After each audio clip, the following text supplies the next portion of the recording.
Welcome back to the Metronome Madness League. The Strawberry Skitties will be taking on the Horrible Hoppips in the start of round number 8. Magikarp on the field for the Skitties. The Scatterbug for the Hoppips. Magikarp is going to start the battle off for us with a Thunder Wave. Thunder Wave, of course, paralyzing the Scatterbug. Let's slow it down and maybe stop it from attacking, and it does. Stop it for its first turn. So Magikarp gets a free turn here to attack. There it goes. And it's going to go for a Magnetic Flux. Of course, that will fail. That won't work with Magikarp.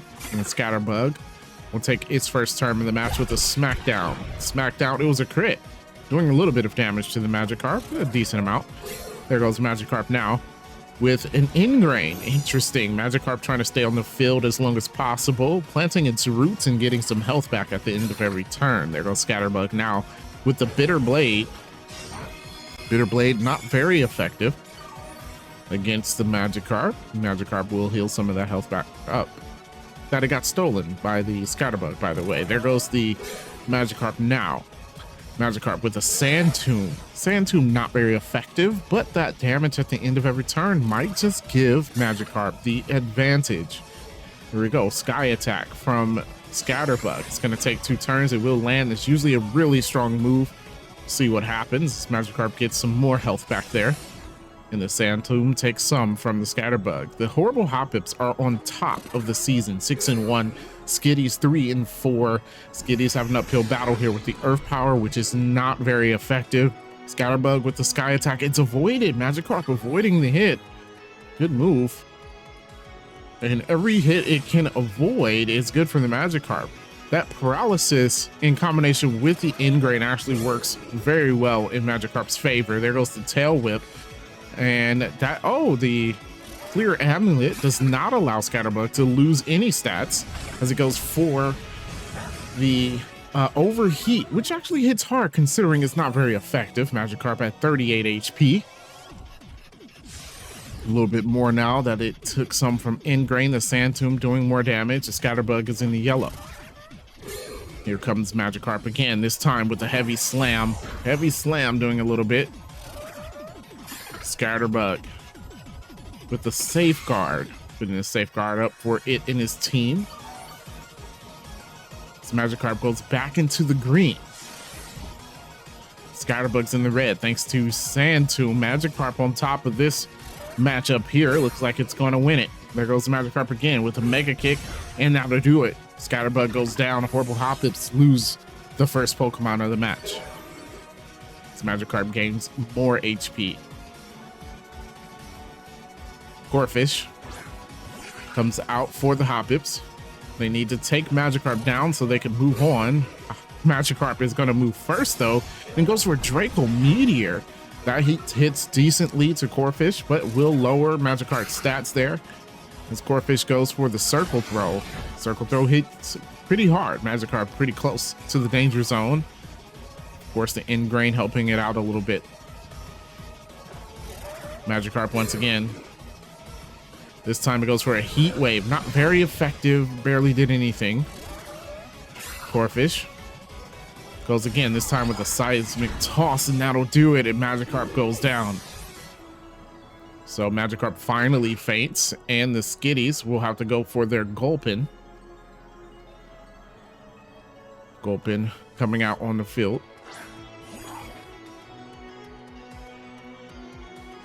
Here we go. It will move first. Gulpin going for the Dragon Hammer.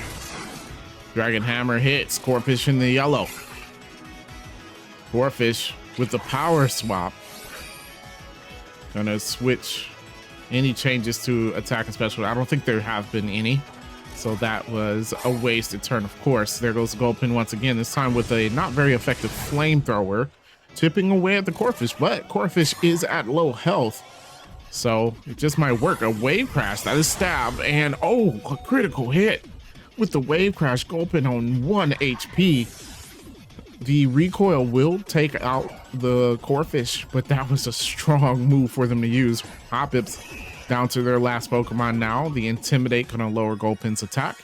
And Ekans, it's the last Pokemon they can use. They go for the Terrestrialization. Turning Ekans into a Dragon type. fitting for the snake. And Zekins will go first here. There goes a Calm Mind. Boosting some of its stats up here. It's going to raise the special attack and special defense. Gulpin has 1 HP, but it has a turn to attack. Oh, it targets up an electro shot. It may not get that off if Ekans attacks the next turn. Ekans going here, and it's going to go for a Charge Beam. Charge Beam, not a bad move to use. Of course, it will knock out the Gulpin, but also raise. Oh, it doesn't. There was a chance to raise a special attack, and it didn't this time. Cottonee, last Pokemon out for the Skitties. Down to the wire. Both teams have 1 Pokemon left. They're both at full HP. Ekans have used 2 more Metronomes than Cottonee has. So it has less time. There goes Cottonee. After terrestrializing into a rock type, goes for the Brave Bird. That hits, doing a decent amount. Of course, there is recoil to that, and Ekans looking to retaliate. It's going to go for a Hyper Beam. Hyper Beam will hit, not very effective. The terrestrialization saved it some health. Cottonee will get to go twice because Ekans will have to recharge. There goes the Giga Drain. It's not very effective, giving it just a little bit of HP. Ekans, of course, has to recharge, so Cottonee will go again. Cottonee with the Fire Fang, not very effective again. Ekans in the yellow, though. Cottonee playing well. Here comes Ekans, this time with the Scorching Sands. Super effective, and Cottonee goes down. 2 hits from the Ekans, and it's done. It's probably why the Hoppibs are 6-1. 7-1 now. If you enjoyed that battle, make sure you hit the like button and subscribe to the channel for more of the Metronome Madness League. I will see you in the next one.